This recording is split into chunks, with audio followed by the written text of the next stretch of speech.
Welcome back, everyone, to another edition of Legal Legends Podcast. I'm your host, Rudy Rodriguez Showmat. I'm Vice President of Strategic Partnership for Synergy, and I work with many law firms throughout South Florida, from Key West up to Venice on the West Coast, up to Vero Beach on the East. And I'm introducing to you today another legal legend. He's been an attorney for 12 years, has a practice that he started 10 years ago that has become a multi-million dollar firm. They do a lot of work within the trucking industry. They are making moves and doing some great things in Pompano Beach area and beyond. I bring to you my favorite Al Bundy moment, which we will talk about as well. Lyle Long, partner and founder of Long, Gene and Wexler. Welcome aboard, Lyle, and we will hit on that Al Bundy moment because you know what I'm talking about. Absolutely. Right. How you doing, Rudy? Thanks um, for having me on. The podcast is called Legal Legends. I don't think I'm a legal legend yet. I think I'm a legal kind of just getting started, but had some success, and I'm honored to be on your podcast. So thank you. Thank you, Lyle. I appreciate it. I appreciate you coming on with me today. Let's jump on in and talk about how did Lyle Long get to today? What was that road like from growing up to college, high school to college? And we will hit that Al Bundy story because for those of you who are familiar with Married with Children, the old TV show, Four Touchdowns at Polk High, it wasn't four touchdowns, but there is a big article on his wall in his office of his football days. It But was a tell me, long tell us, night. tell us, tell us about it. All right. So I grew up in South Florida. I went to Stoneman Douglas High School. And if we're talking about growing up, this is the same. Actually, one of my partners, Ryan Wexler, went to Stoneman Douglas with me. We knew each other. We're 1 year apart. And Alex G, my other partner, he went to Cardinal Gibbons. So one thing I think all three of us shared growing up, we all grew up well, well off, but we were at these schools, Douglas and Cardinal Gibbons, where we were surrounded by all these like really wealthy kids, that were driving. Their first car was a brand new Lexus, or their first car was this brand new Infinity. My first car was a 1990 Jeep with no AC. You know what I mean? So the old thing that used to happen with my car at high school parties would be it would start without a key and it didn't lock. So anybody could just hop in that thing and drive it away. So that used to be the prank. I'd be at the party having a good time, and I come outside and the Jeep was gone. And I go outside and my friends would hop in the car and drive it down the street and park it somewhere. So I had to find it. So I definitely had great parents growing up, and I'm thankful for that. But I think for all three of us, Alex, Ryan, and I, we saw that wealth and how successful some of our friends were and their parents were, and I think that's something that always inspired us growing up to really work hard and want to do great. Not only be successful but help people in the community. So went to Douglas, and you want to jump right into the Al Bundy story? We can hold off on that. I want to know what was your inspiration to want to become an attorney? When did you make when does that decision come? Was it later? Was it when you were in college? When you were in high Yeah, school? so I was a finance major at UF, right? I got into UF, had great scores. I played high school football, high GPA, and then I got to UF, thinking I was the smartest kid in my class, and then I got there and I realized, hey, I'm not as smart as I thought I was. You're surrounded by all these people from out the state and throughout the U.S. that are geniuses. So it's definitely a very humbling experience going to college. So when did I want to become a lawyer? I was a finance major, and I did okay at UF, and I got through. And the year that I graduated was the mortgage lending crisis, right? So everybody that was all the top of the class, I was never the top of the class in undergrad, that were all finance majors that got the jobs at Lehman Brothers in New York and were working at these big financial firms. Everything collapsed, right? Not that I loved finance or wanted to do finance. So I definitely knew that I wanted to be in the business world, but I didn't want to go and do finance. Not that I could, even if I wanted to. So I turned towards the law, actually, from being arrested, right? I had a couple issues at UF we can talk about, but I had to get a lawyer. My parents had to get a lawyer for me, and I was in the court system, as a defendant. And to this day, my mom still jokes about it. Like I'm in the courtroom as a defendant, and the whole time I'm there, I'm like, hey, this is pretty cool, like the judge, and, the prosecutor, and like, I like this. I like this feeling, and that's really where I decided that I wanted to go to law school, having to go through all that adversity in college. As ironic as that sounds. So talk about this arrest. I mean, I've been there. I talked about it in the previous video I did that I was arrested in college for doing dumb stuff. What was your dumb stuff that got you in trouble? That Well, there you was that taught yeah, you a lesson? there were several incidents, right? So the first one, as crazy as this sounds, I got arrested my first night out, my first day in college, summer B. Okay, how fucked up What? is that? Am I allowed to curse on here? I don't know if I can. I'll You try to can curse avoid if it. you want to. This is a All right. this is YouTube. So I was so excited. I got in the UF. What am I? 18 years old at that time. I you can go to summer B like the right before fall, right? And so I'm like, I'm getting out of here. I'm going up to college. It's great, I don't have two pennies I can put together. I'm living on a budget of like $100 a week or whatever. So I'm out, and I remember that it was mixed pitcher night in downtown Gainesville. Okay. And so I had a fake ID in high school, thought I was cool because I could use that, and, purchase alcohol and stuff at various South Florida locations that you were always careful about, right? And so I had the fake ID in my pocket.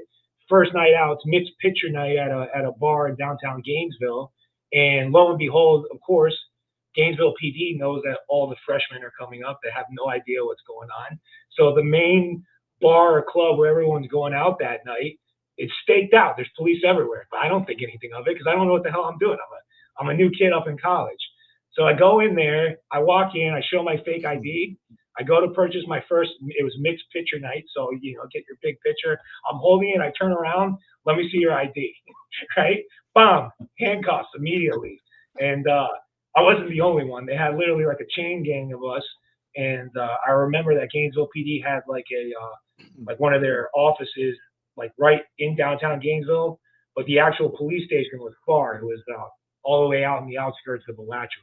So I luckily didn't have to go to the outskirts of Alachua on that arrest. I had two. Not that I'm proud of them, but you learn from your mistakes in life. So that was the first time that I got in trouble at UF. So let's expound on this. Underage drinking. Underage What drinking. what happened? I mean, you're arrested. I mean, what is this is your first day? Yeah, yeah, Did what exactly. like what do you were your parents still in Gainesville when this happened? Because I'm sure they went up to No, no, Gainesville with thank God. you. No, thank God. But of course, at that age, you're thinking to yourself, you're like, oh shit, like, what? How am I going to explain this to my parents? It's like I got arrested my first night going out in Gainesville. Like, they're gonna bring me home. So, thankfully, Did they give a bond or they let you ROR so did you didn't tell yeah. your So parents or on what that one, it happened? was that one's like an ROR. It was a written arrest, but it's still something you had to deal with. It was on your record. Had to do this whole diversion program and all that stuff. But I'm a freshman in college. My first night out shouldn't be something that I'm already dealing with. So, What did your but yeah, parents that say? was What that did your was the parents lesser of the two. Let's put it But that what did way. your parents say? This is the first that you had to call them, I presume, or you did call Of them, or course, yeah. I had to call. or maybe they didn't know this story until today. Yeah, like I definitely had to call him because how the hell am I? What am I going to do? I don't know what to do at that Uh-huh. age.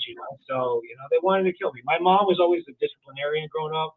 My dad, who I'm very close with as well, always left it to my mom. So I was always scared of my mom growing up. Yeah. She was the one that I had to like break the news to. My dad's like, no problem, we'll get this figured out. But telling your mom, she's the one that can really lay it on you. Let's put it that way.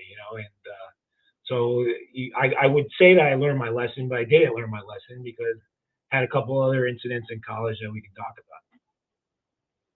So talk about the next one then. I mean, there was a second one. I mean, what happened there? You said there was So two. So yeah, yeah. So freshman year, I had a disorderly conduct and another essentially alcohol related arrest.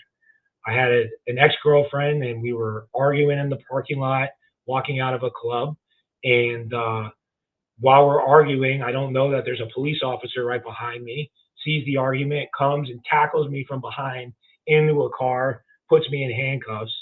And at the time, my ex girlfriend, who I was arguing with, She gets confrontational with the police as well, so she got arrested too. So the two of us got arrested, and I got taken on that one, left in the back of the police car for Gainesville Police Department, and they were bringing me and actually booking me on that one. So I had to wait in handcuffs in the back of a police car in downtown Gainesville. Um, and because the actual jail in Alachua County is so far outside of Gainesville, they wait till the end of the night to bring you out there. So I was in the back of the car, handcuffs are tight, sitting there like, what the hell did I do? What's going to happen? And I get taken after being in the handcuffs for a long period of time, driven across Alachua County, the Alachua County Jail, had to spend a night in jail. Wake up the next morning, you're on the TV in front of the judge. I'm looking across, I'm in an orange jumpsuit. She's at the time in the blue jumpsuit with the female defendants, and just looking across the room like, what the hell is going on? And I just remember feeling like I was at rock bottom. Like, what am I going to do? Am I going to get kicked out of college? Like, this is horrible. This is a verbal argument that got turned into this whole thing, and now we're both in jail. So it was definitely a lesson learned, and I had to get a lawyer on that one, of course, and had to go through the whole process, which is where I kind of got introduced to the justice system.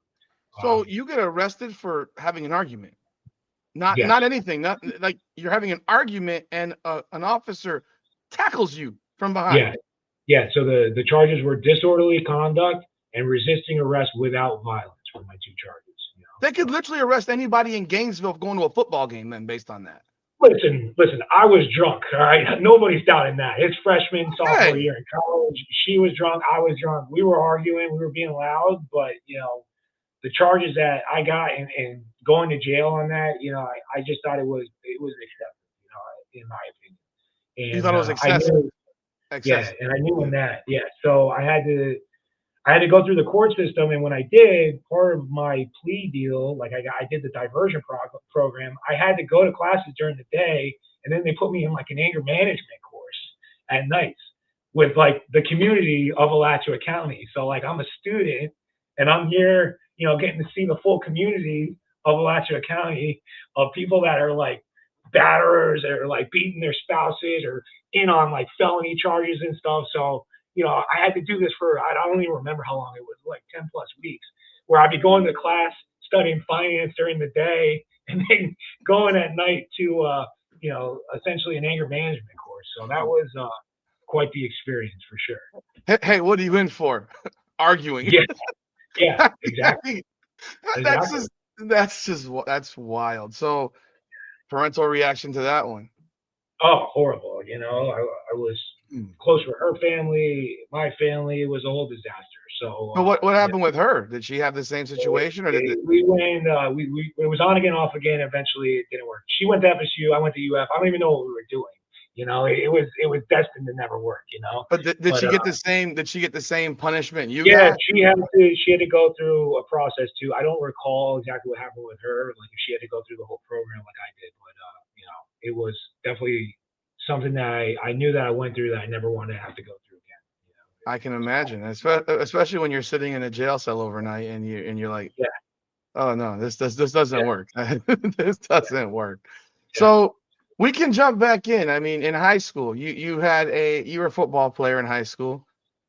yeah, I talked about the Al Bundy moment, folks. Again, I'll repeat. If you watch Married with Children, Al Bundy had 4 touchdowns at Polk. What was your Al Bundy moment from playing high school football? Because I love the story. I love it because I have this.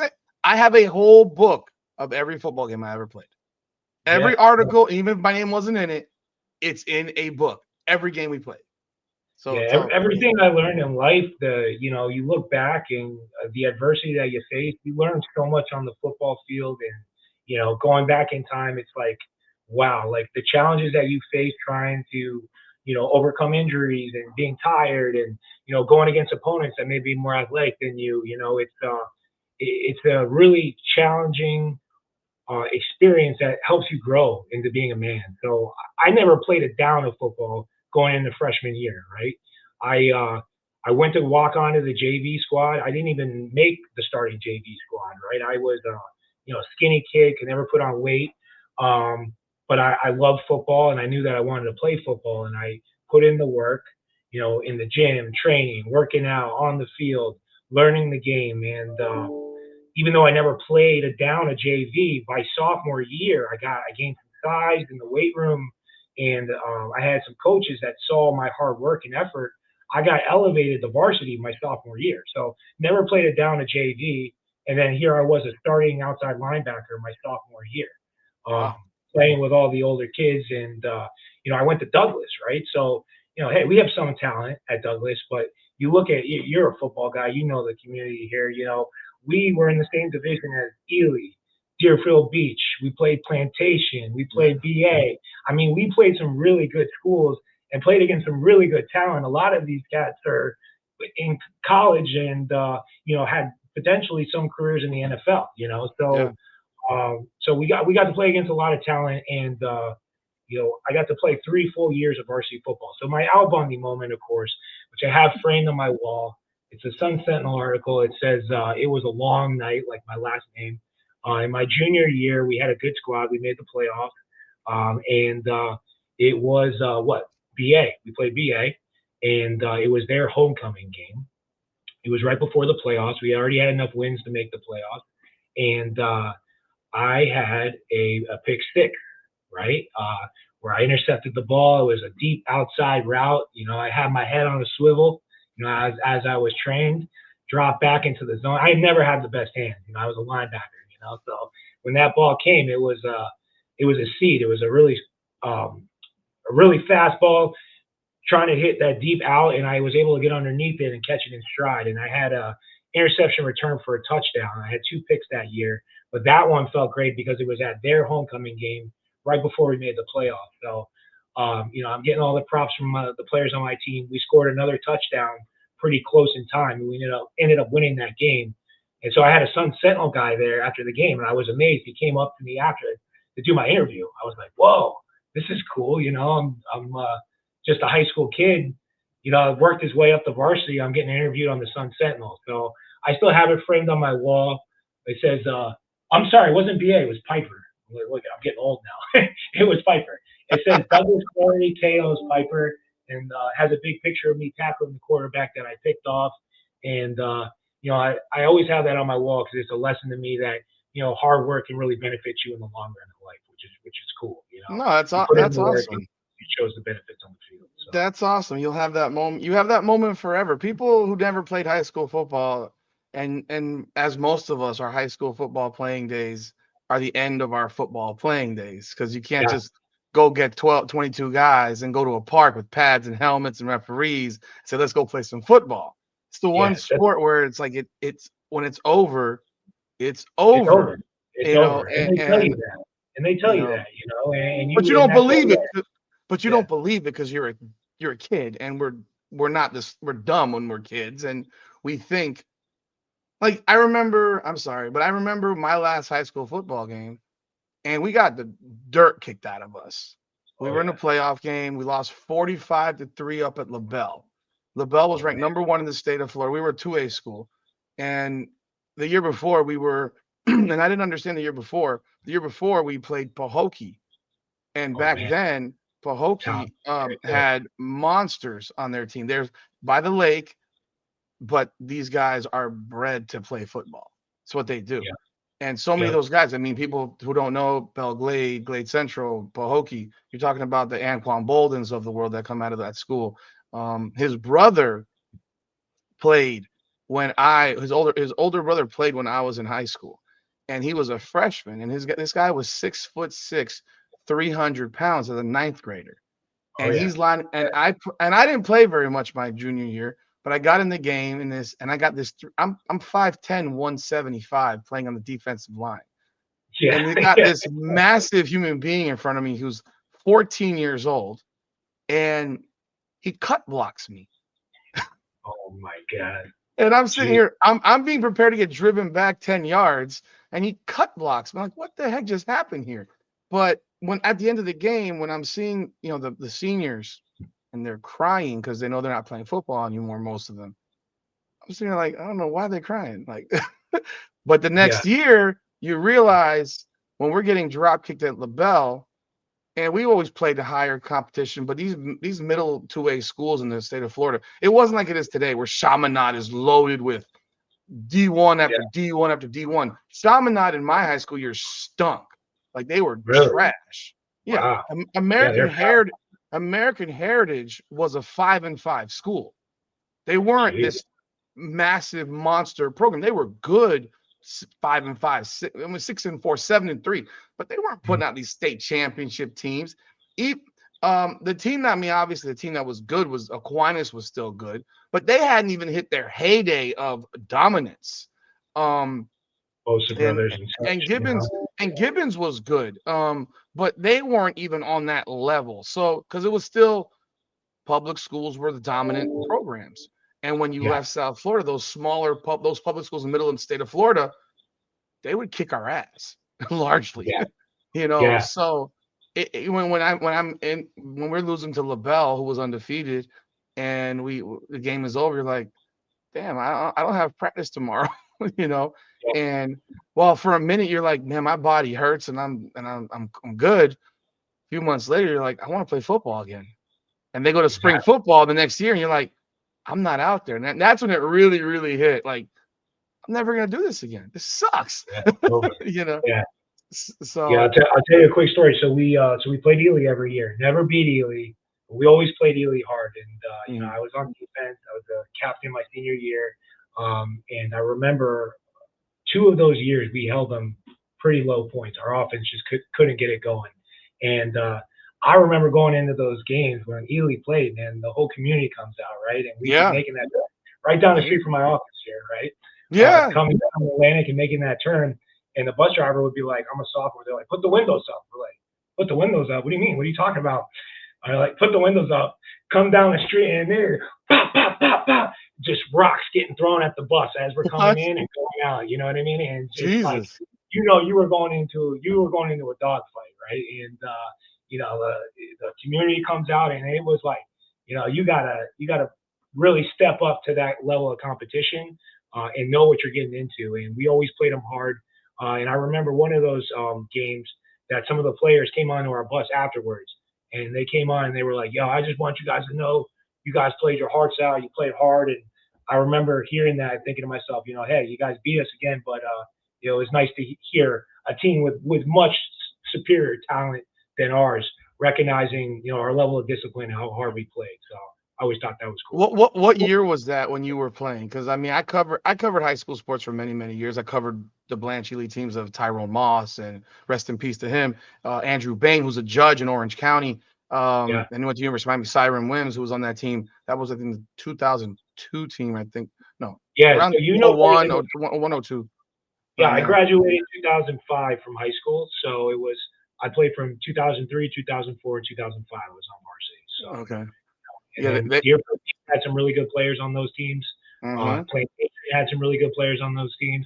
Oh, I picked off what's his name that went to Tennessee. That was my other interception that one season. Who was the Brent Schaefer? He Brent went to Schaefer. Tennessee. Oh Yeah, yeah, wow. yeah. He got into trouble, but he was Yeah. a top pick or a top recruit that Recruit. went to Tennessee. Uh huh. That's my other. I guess I got two Al You Bundys on got it. I two didn't, of them. yeah, that was cool. So you're in college, and I mean, you're the president of Pi Kappa Phi at Florida. I Yeah, know you had some stuff that popped off there. You want to talk about that, or is that yeah. So we because can talk about because I only bring this up because I want people to understand that people don't just get to this point of becoming attorneys and being highly respected. I mean, you go through your own individual personal battles, you overcome things, and it shapes who you are today and how you got here. And I think people it humanizes attorneys to obviously a lot of attorneys will watch this, but for people who aren't attorneys, who are otherwise intimidated, the general community is intimidated by attorneys and doctors and so forth. They and so it's a humanizing thing, in my opinion, at least. Well, I mean, what are your thoughts on that? I mean, so what happened at Florida with that? Yeah, so I get there fall '05 and I had the arrest already. But my good friend who was the quarterback at Douglas, he was already a brother, a sophomore in Pi Kappa Phi. So I was between Pi Kappa Phi and SIGAP. I ended up choosing Pi Kappa Phi, but going into it, we were known as being like the biggest hazing fraternity on campus, right? And so part of like this whole process is like you don't know what to expect. Like there's the physical aspect of going through pledging, but it's the mental mind fuck I call it, right? As we Hmm. call it. That is Hmm. the worst part about it because you don't know how long the pledging process is. You don't know what's going to be asked of you, and they lead you to believe that this just goes on and on and on. You could be a sophomore if you don't get all this stuff done, and you're never going to become a brother, right? So to give you an idea of how the level of how bad the hazing was, our attrition rate, right? The number of people that started in our pledge class that actually became brothers, we had over 50 plus people that started the pledge process with us. Only 15 of us actually made it to become brothers. 1-5, right? Wow.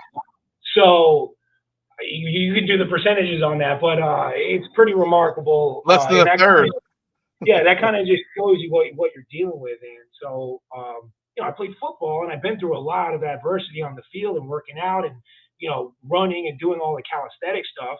I like to party, I could drink or whatever, but this was a whole nother level of, being humbled again, right? And people are like, people look bad at fraternities in the respect that like, I can never do that. I can never have somebody talk down to me or treat me with disrespect, but until you're in that process and like I've never been a quitter in my life, right? Like if I say I'm going to do something, I'm going to follow through with it. And so once you're invested in it and once you go through a couple of these rituals, right, what we call them, you know, I was in it, and as people started to drop, I'm like, I already went through some bad shit, whatever's headed in front of me, like I'm going to overcome and I'm going to get through it. So with this whole process, it ended up being 10 weeks. And I guess I can talk about some of the hazing because I mean we got kicked off and all this stuff got changed, but hazing was still a big deal. This is what I'm Yeah. 2005, 20 years ago now, so 2 decades. Hazing was very much alive since the 80s or 90s, right? So a lot of this Oh stuff yeah. was going on, and there was books and manuals, and I became the archon, which I'll talk about, which is the president of the fraternity. And there was the warden, right? We had all these like Greek The terms for them, warden. the I warden, love it. but the chaplain was the person who was in charge of hazing the pledges, right, along with every brother. All right, so to give you an idea of the stuff that we did, aside from being like forced to drink tons of alcohol to the point of throwing up, right, chugging, there was something called the Beam Team, Jim Beam, with the Beam bottles, which to this day I don't drink Jim Beam, where people had to chug the bottle, Oh, we had to kill the kegs, chug the bottle, people were throwing up, you couldn't finish until that was done. That was just the start of it, right, the alcohol stuff. Then you got into all the physical stuff where you know, you be in ice buckets with a 45-pound plate on your head. You'd have to do air chairs and, bows and toes, till the point of exhaustion. Uh, then we had this insane ritual called wings, okay, which I'm pretty confident doesn't exist anymore, okay. And I'll kind of elaborate because there's points where I was a pledge and then when I was a brother because I took over this fraternity, right? And I yeah. took over all these insane rituals that we were doing that I knew we needed to change because at the end of the day, I was never a big proponent of hazing, right? I thought that a lot of hazing created animosity and didn't bring the brotherhood together. I definitely believe that you had to earn it. You couldn't, like, there were some fraternities on campus that you just joined and you did something and then you're a brother. And what does it really mean to be a brother if you didn't have to go through any adversity? So there's parts of it that I agree needed to be done. But then there was other stuff that we were doing that just built animosity between the brotherhood. Like you would become a brother and you would always hate that brother for having you do that, you know? Yeah. So we had this insane ritual called wings, which happened in the beginning of the semester. We would visqueen all the walls in the house. You know what visqueen is? That plastic black tarp. Okay. It's taken my Okay. our house is disgusting. It's a brand new, gorgeous house now. I've only been there once since it's been redone. But at this time, this house is like there's an old wing and a new wing, and the new wing's like 30, 40 years old and like disgusting wood walls, like prototypical frat house that I got to live in. I got to experience the whole experience. So we'd visqueen the walls, and there were something that were called the wing fucks. Okay, the wing fuck council. All right, as ridiculous as this sounds, And so this was a secret elite group within the fraternity, okay, which were like the baddest brothers, okay. And the way that you got into the wing fuck council was not by choice. I never was a wing fuck, thankfully, okay. And so you get dragged, a brother, unknowingly, they would vote on this council in the kitchen, and they would, during this ritual, grab one of the brothers into the kitchen against their will. And like they're the biggest, strongest dudes in the fraternity, and they would just grab this dude, right? And so one of my brothers got dragged in. He got dragged into the kitchen, and once you're in that kitchen, they they torture you. They beat you. They shave your eyebrows off. You get covered in freaking flour, and you make these disgusting wings, right? And the most insane thing that was happening was they were burning each other in the ass with cigars. Okay. So the hospital at UF is Shands Hospital, right? The hell is this, We man? had to go, we had to go every semester. We would have these brothers that would have to go to Shands with these cigar burns on their ass cheeks, right? Like, and it would always be the same story, like, oh, we fell into a fire, you know what I mean? Or, I fell into hot coals. And like these hospital records would be like, what the hell is going on with these kids? They have to keep going in with the cigar burns. So, anyways, the wing fuck council comes out after making these disgusting wings, which I still to this day don't know what was in them. And they serve these wings to the pledge class, who's like forced to drink and are like doing all these forced calisthenics. And then they get these wings and the hot sauce shoved in your face. And it's this disgusting ritual that was going on. And take in mind, this is early in the pledge semester. So I can tell you that after that ritual, like about half the kids were like, this shit ain't for me. You know what I mean? Like, I don't know what the hell just happened, but this is not for me. So we had that going on. We had, and take in mind, me, when I took over, I was like, what does this ritual really contribute to making better people and men? It's like people that had to go through this, it was like, you felt a sense of like, what the hell just happened to me? I feel belittled, and so we try to get away from a lot of this stuff. I can tell you that you go through this whole process. There's a series of rituals, and then you get to this last night, which was called the box. All right. I've never talked about this publicly. I hope I don't get in trouble for this. It doesn't even go on, right? So there was this insane brother, okay, who I never even saw before, right? Like apparently, like he was a brother like 5 or 10 years before I was there pledging, that lived somewhere in Alachua County, who was insane. So he comes out of the woodwork for this one ritual, okay? And he is the last person that you have to get through. And we have to go through this thing called the box, right? And so we're fucking 15 of us left, right? We've been through everything. 10 weeks of fucking hell. You better not quit. Yeah, I'm already in, dude. Like, you know what I mean? Like, whatever it is, like, I'm doing it because, I'm going to be a brother in this fraternity. So, we have to, they strip us down. We had to get pillowcases on our head, and they bring us into the box. And the box is this small room, right, that we're all jammed into with heaters on. And take in mind, we're up in Gainesville. It's freezing cold outside, but these heaters are rumbling in this freaking box. And it's like 1,000 degrees in there. And we're in air chairs. We're doing push-ups. And this guy who's insane, like I still to this day think he was smoking like crystal meth. I don't know what the hell he was saying, but he's messing with your mind, saying all these insane things. And you're like sweating, you can barely breathe, and you're doing all these push-ups and stuff. And I remember being in this box, and the pillowcase was filled with so much sweat that it was sucking in your face, right? You could barely breathe. And they were calling people's names out in the order that they were taken out, right? And so names are getting called, and I'm one of the last motherfucking names called, right? Like a couple of my brothers had to get pulled out. One of them had we're lucky nobody died because you can't breathe. Like one person was having problems breathing, got dragged out of the box. So I'm one of the last few in the box. I'm like, what the hell did I do to be one of the last people in here, right? And I got in trouble, as ridiculous as it sounds, is because you couldn't be seen eating during Hell Week, right? There's a whole week of this leading up to this last ritual, right? Eating? And I'm eating food. You can't eat food. Can't be seen eating food, okay? And I'm skin and bones at this time, right? I'm like, what, 215, 220 now? Like at this time, I was probably 170 pounds. I'm skin and bones, right? And so my friend and I were starving. we got caught at Chipotle eating a burrito the day before the box ritual. So I was on the shit list for being Oh, seen eating, as ridiculous as that sounds, right? So I'm in there.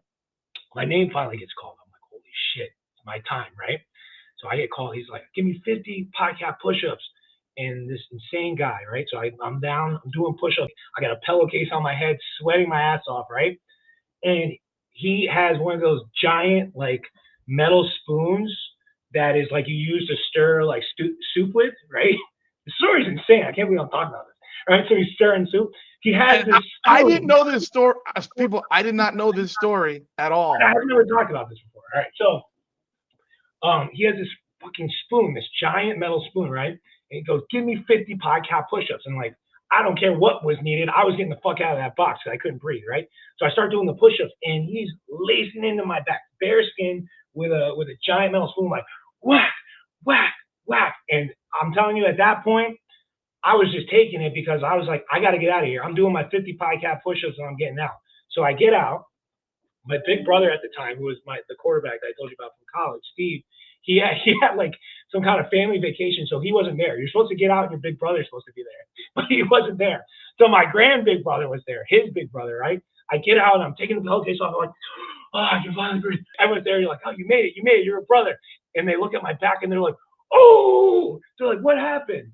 I was like, I don't know. They fucking whacked me with a giant metal spoon. So the president at the time, the archon, saw my back and was like, okay, well, I could get in trouble for this. Finally went in there and got the fucking metal spoon from this insane guy and took it out. So thankfully nobody else had to take a lashing like I Oh did. God. Um, so I became a brother and then I made it, you know. It's like I couldn't sleep on my back for 2 weeks, but I made it, you know. And so after that, like some of the things that we went through, like when I get elected as president, I'm like, we gotta get away from all this stuff. Like we can't be beating kids and like you hear about all the stuff that happens now. It's like, you know, we're lucky nobody died, you know, and looking back on it, it's pretty crazy to think about the kind of stuff that I went through that was happening on university grounds at that time, you know.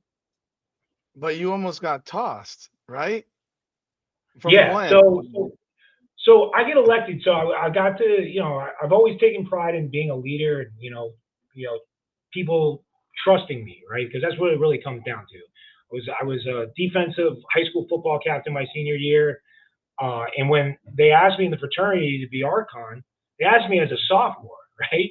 Oh And I was like, wow. I'm a sophomore. You're electing me to this position. It's partially because none of the older brothers wanted to take on the liability of this insane operation we were running, right? And so one of the bigger brothers, you know, his name was AJ, came to me. He's like, listen, he's like, you know, the fraternity respects you, and you gotta take on this role of Archon, right? You're gonna get the vote.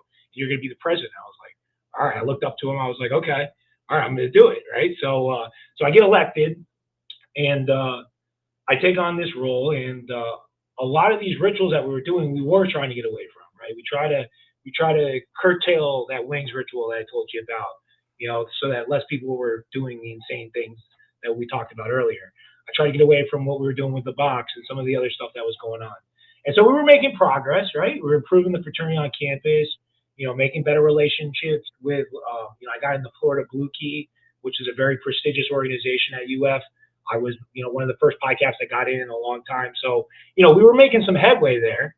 And I ran for a second term and I got elected. And we had a new pledge class, which was a huge pledge class. And I remember everything was good. And then I got a call from the Dean of Students office on a Friday. And they said, Lyle Long, you're the president of PICAP. We need you to come in to the Dean of Students office right now. No. All right. And I'm like, oh shit. I was like, that doesn't sound good. You know what I mean? And take in mind, we're in the middle of the pledge program. So all this is going on. You know, minors are getting alcohol. We're still doing things that are not proper, but we're trying to curtail them. Okay. We're trying to make incremental steps in the right direction. So I get called in.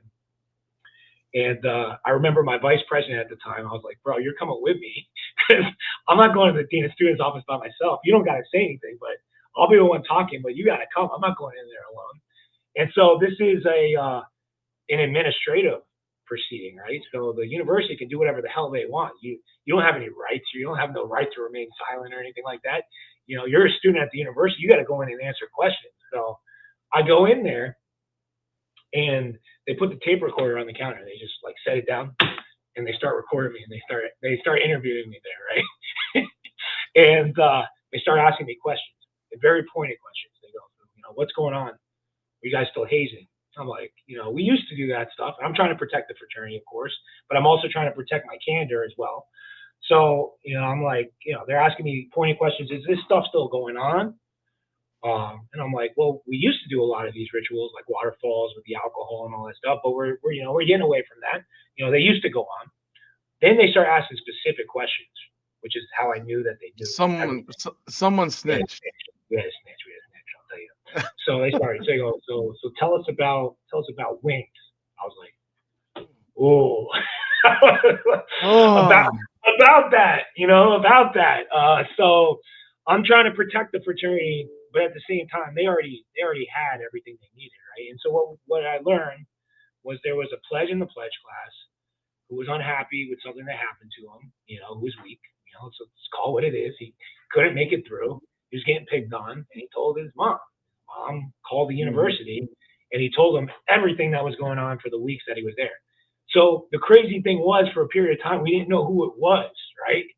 And we had the pledge class still, but we didn't know who was in the pledge class that was the snitch, right? So we don't know what the deal was he still in the class? He was still in the class for a period of time, right? He eventually drops. So we were in this weird state of limbo, because I remember after that interview where they take my recording, they slap me with a piece of paper and they say, the fraternity is suspended from doing any fraternal activities until further investigation goes on. You're entitled to a final hearing. And then they also slap me with administrative charges, right? And one of them I had to deal with when I was becoming a lawyer was essentially giving false information in a university investigation, which, as you know, as a lawyer, your candor is everything, right? So I had to explain all this stuff down the road when I was trying to become a lawyer. So we'll talk about that. So we get suspended. We eventually find out who this snitch is. Let's call what it is in the pledge class, right? And so all the brothers and stuff were like, let's kidnap him, or let's do this. I'm like, no, don't be insane. That's only going to make the situation worse, right? And so I had to hire a lawyer again. I'm dealing with a lawyer now, dealing with the administrative charges, right? It's like I had the criminal justice system against me and Alachua, and then I got the university system. So, I'm laughing now, but going into my senior year, like, I don't know if I'm even going to graduate from the University of Florida. I don't know if I'm going to be expelled, and I'm the leader of this organization. I'm the president. I'm the archon, right? So everything that's going on, I'm responsible for at the end of the day. That falls on my shoulders, understandably.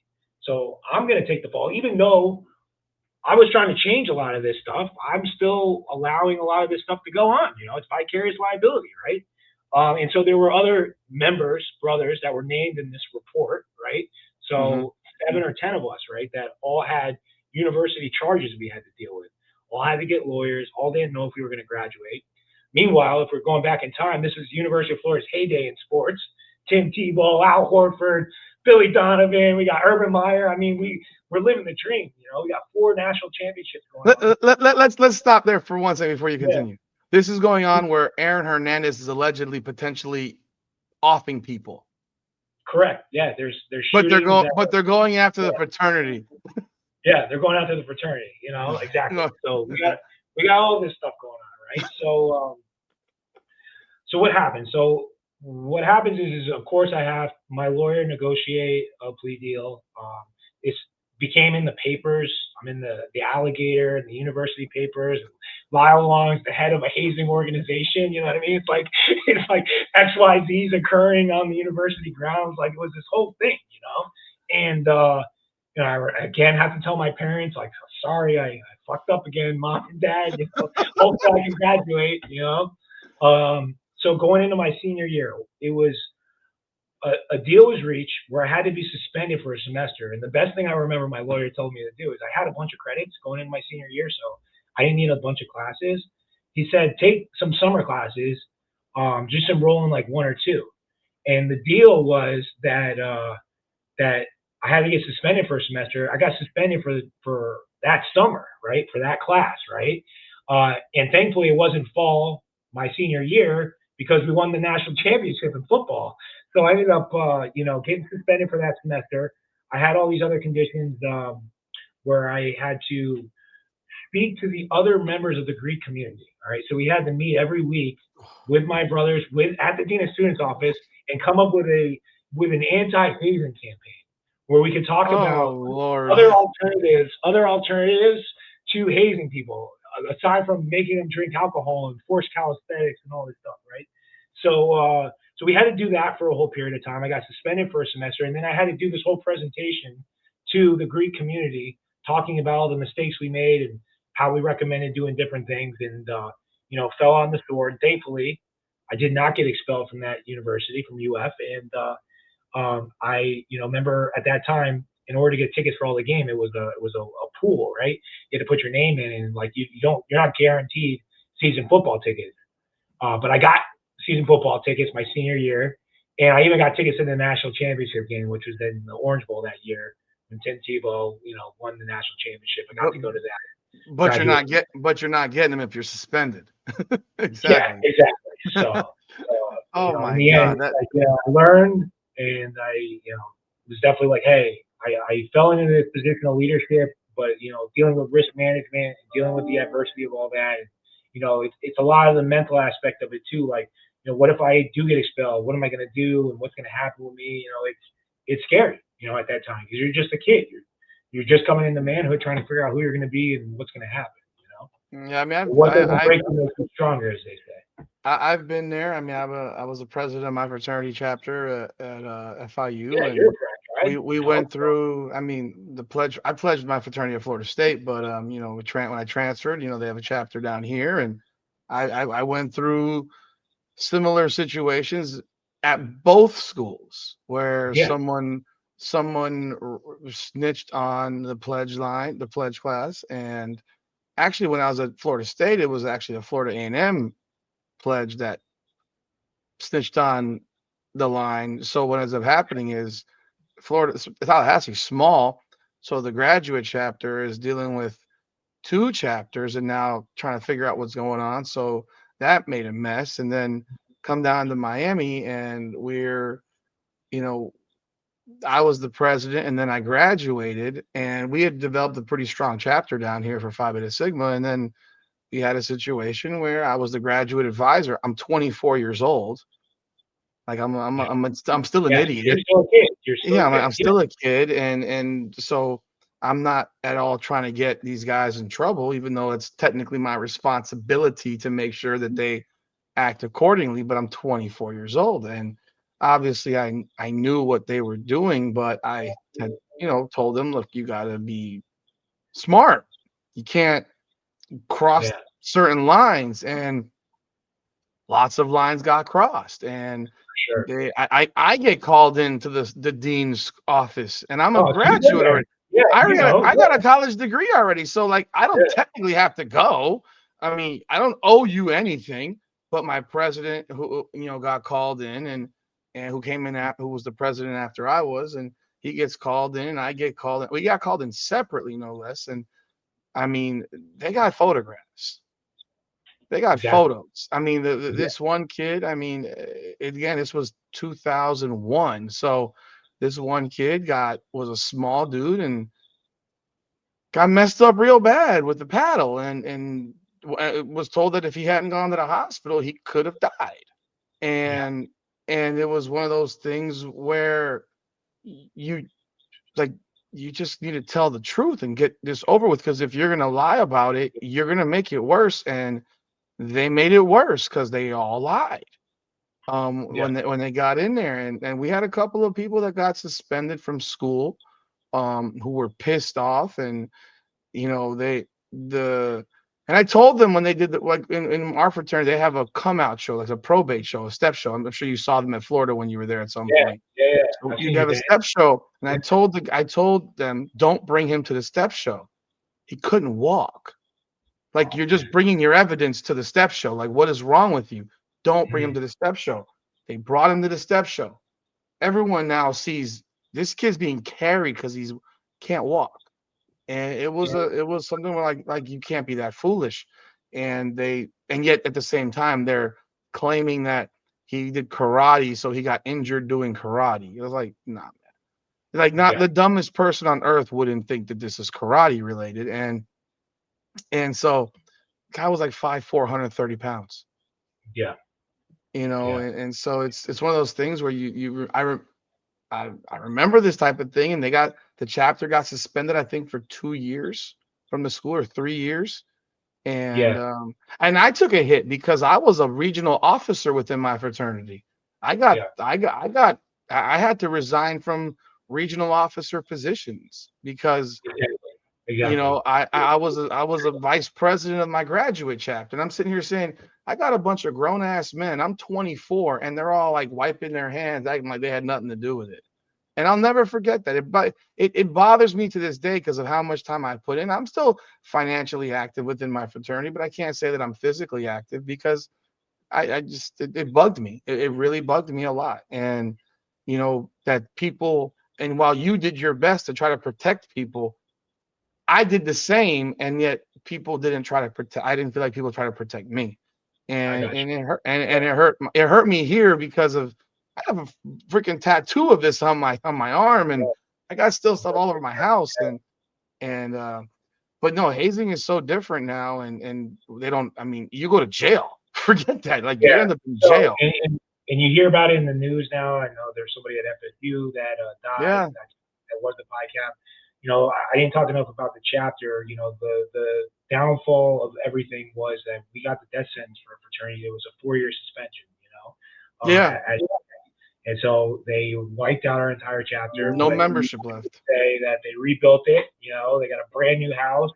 And shout out Pi Kappa Phi National because they got a new house, a new chapter. They're flourishing there, and you know, um, the brotherhood itself, though, and this, Rudy, is one thing that we always prided ourselves on is that you went through all this adversity, and you always say, "Hey, we're going to be boys for life. We're going to be friends for life." And I can genuinely say, hey, I don't talk to every single fraternity brother every single day of my life, but we see each other all the time.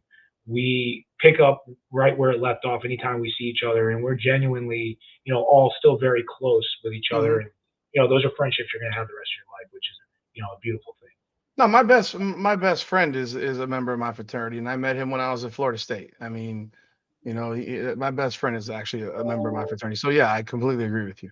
Um, looking at what you had to deal with though to get through the bar, because you go to the law school, you go through the bar, and now you got to explain this crap. Like, how do you? What are the questions that they're asking? Yeah, so then, I'm like, okay, I want to be a lawyer. I graduated from UF. I got through all this other BS, right? You got to apply, right? And when you apply on your application, you have to disclose everything. Hmm. And at the end of law school, you got your character and fitness, right? I passed the bar on the first time, passed the bar. Everyone was getting sworn in to be lawyers, but I had a hold up on my character and fitness because I had to explain all this stuff, right? And what they look at is your admission to law school, what you disclosed on that application, and then they look at what you disclose when you're going to become a lawyer, and they look to make sure that those match up, right? Because if there's any inconsistencies on something you should have disclosed or didn't disclose, again, that goes against your candor. And for me, I had all the other bullshit with the disorderly conduct and the criminal stuff, but then I had all this university stuff, and the biggest one being one of the charges was, not being fully candid with the university investigation. So what happens is you have to wait to go to this tribunal, right, with the Florida bar. And I passed the bar. I'm clerking during the day for my first boss, Michael Weinstein. I'm doing criminal work during the day as a clerk, and then I'm working in a restaurant at night, right? Meanwhile, everyone I went to law school with is already lawyers, making money. Yeah. I'm over here like, working two jobs, like not knowing when you're going to even become a lawyer because they only offer these hearings like 4 times a year at various locations across the state. And then they don't tell you when they're even going to permit you to go before the board, right? And so I got a funny story here. So I finally get called. I go to Orlando, right? And I got no money for a lawyer, and my parents definitely aren't paying for a lawyer after all the other bullshit, Not right? anymore. Yeah. So Michael Weinstein, my boss at the time, he's my lawyer going into this administrative hearing, right? And I ran into one of my old fraternity brothers at the hearing, okay? And he's licensed already in like another state, Georgia, right? and he was trying to get his admission in Florida, and they were giving him problems.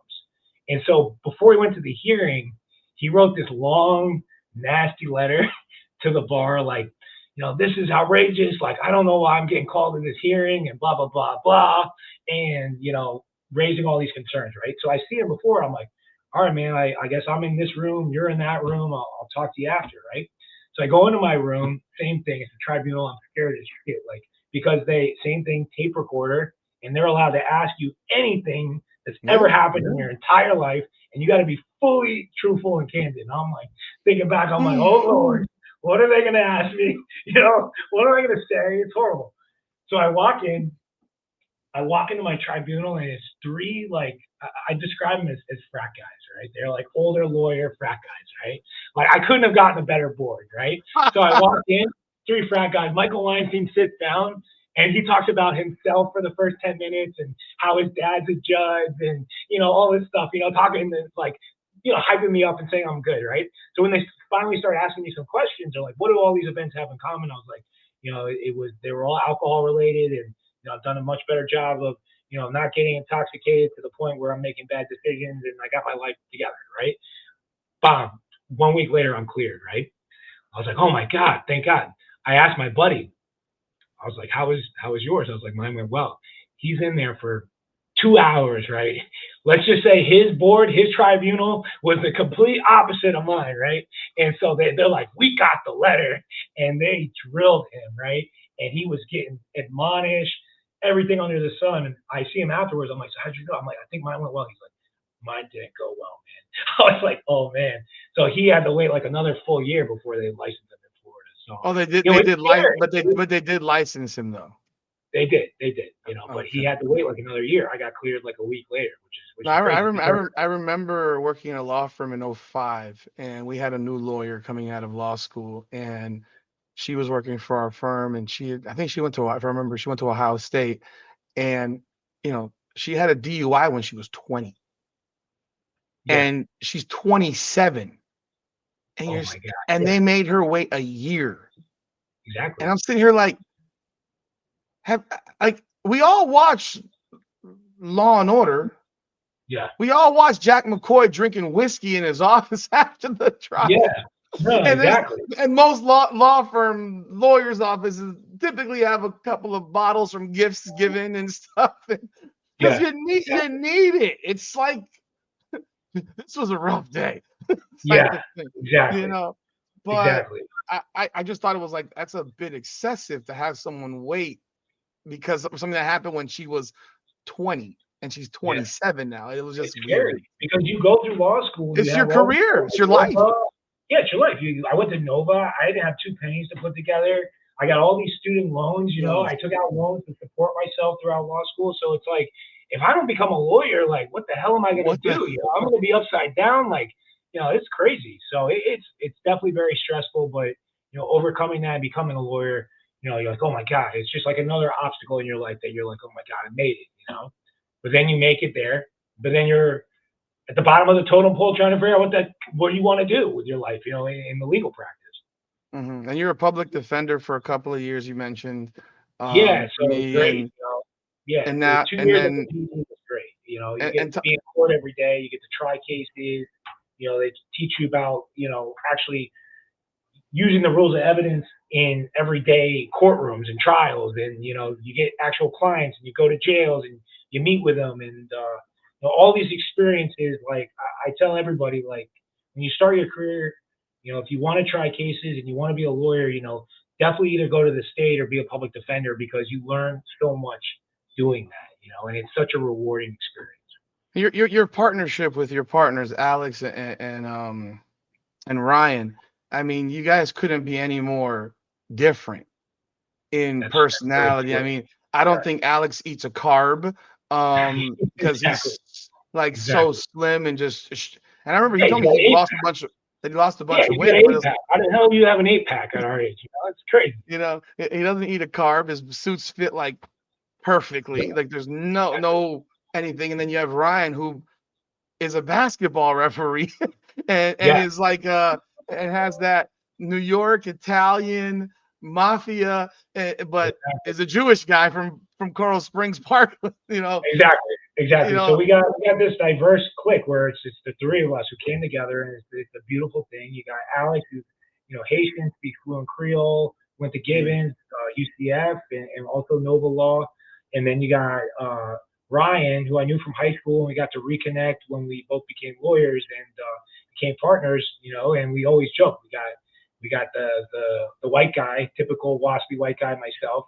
You got Alex, the Haitian black guy, and we got Wexler, the Jewish white guy. So we got the diversity, which is, I think a beautiful thing. And I think that our personalities truly do complement each other, just the way that we tackle legal issues and the way that we bounce ideas off of each other. And, it's really what helped this firm flourish because if it was just me doing all this stuff on my own, it'd be impossible.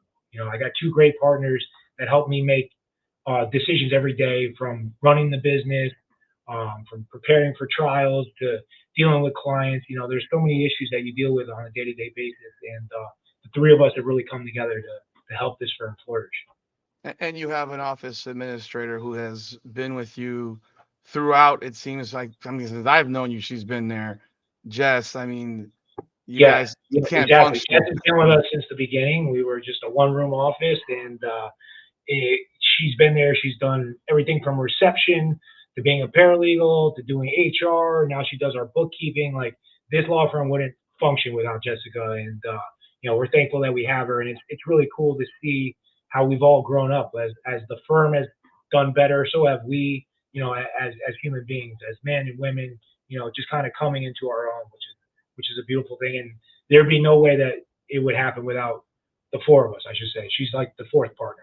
You know. Just looking back, I mean, you guys obviously do all types of injury cases. And what is I know you guys did a lot of trucking education. Like you're trying to become really honed in on trucking accidents. What made you go in that direction? I mean, I know you still take all injury cases, but the trucking expertise that you guys have put together.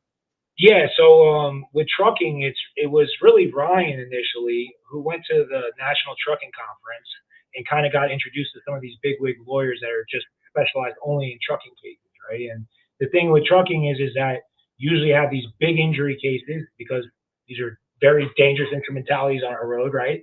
Mhm.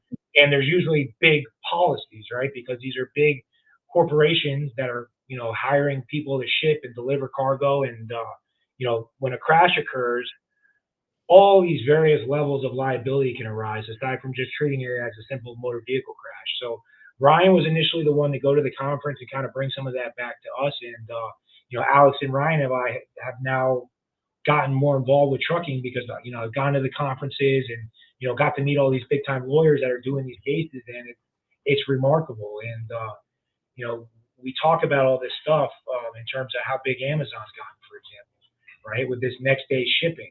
And there's a New York Times article on this. We can click a button and, whatever you want, it's going to be there the next day. But now you don't think about it like that comes at a cost, right?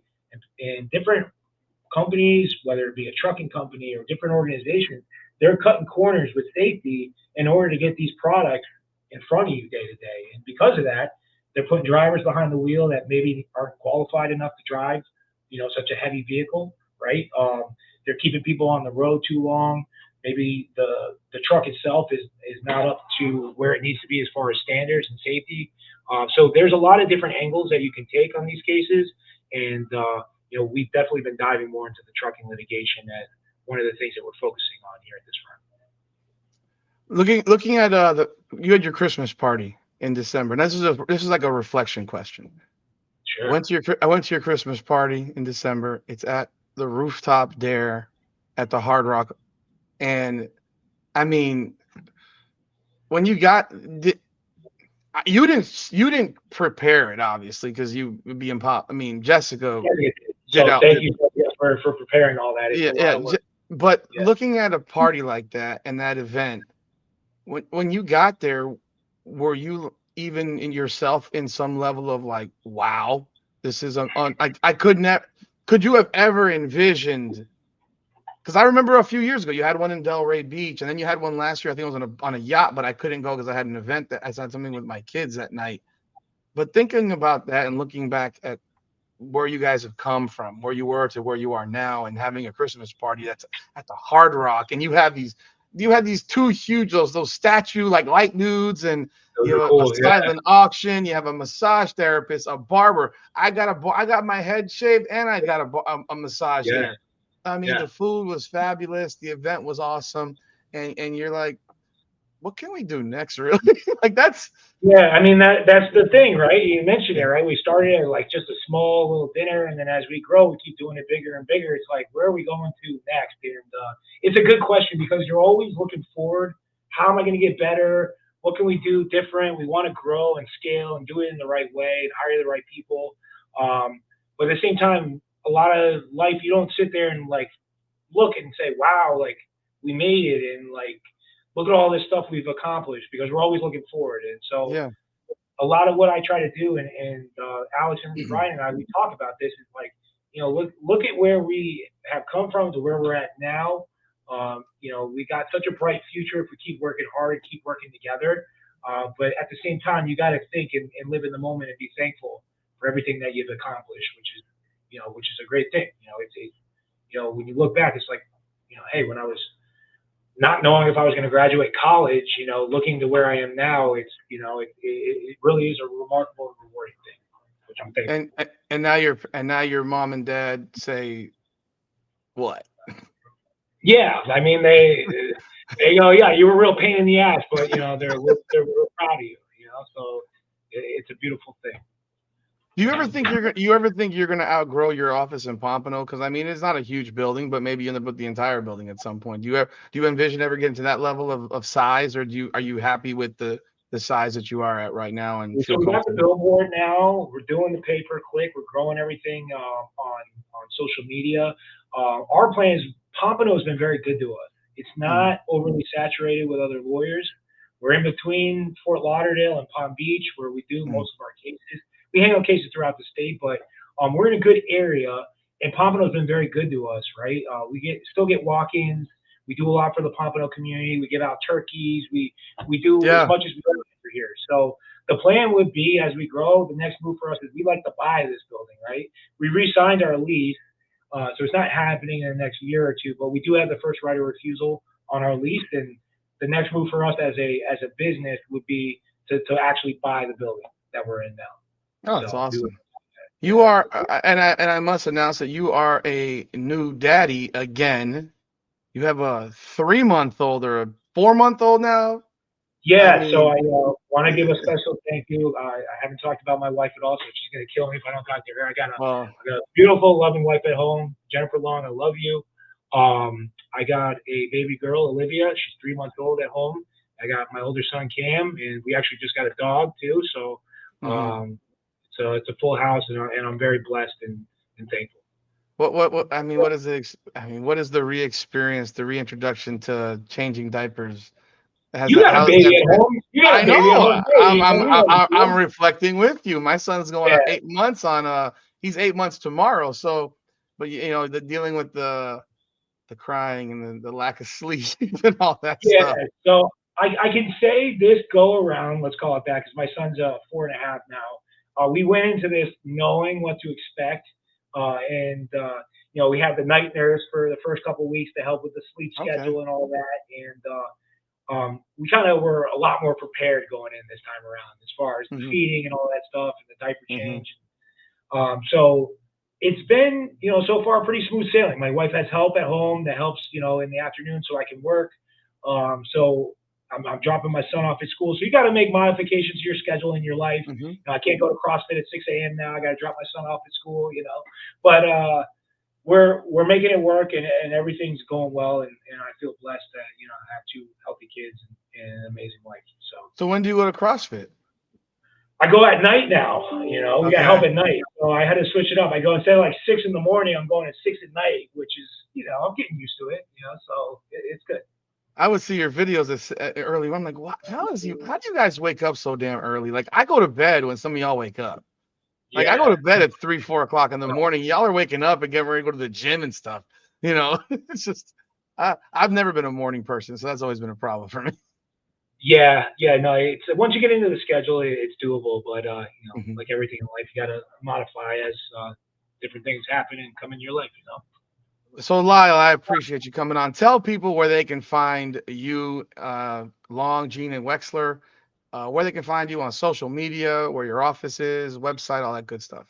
And it will Yeah, be sure. all in the So description. It will all be in the description of this video. yeah, so the website's ljwlegal.com. We're based in Pompano Beach, right at Atlantic Boulevard and Federal. We got the billboard now right along Atlantic and 95 and one on Copin.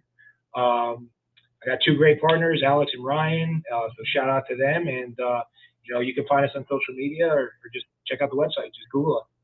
All right, all right. I'll have all that information in the description. Lyle Long, I appreciate you, man. We've known each other now for a number of years.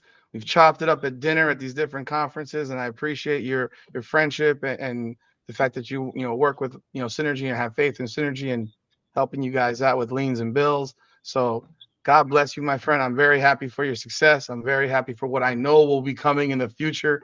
So, ladies and gentlemen, this is a legal legend. I know he says he's not a legal legend yet, and he's on his way there, but he's a legal legend.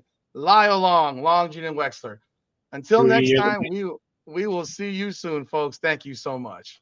thank you so much, Rudy, for having me on. You're a great guy. And shout out to Synergy, man. Thank you, brother. Appreciate it.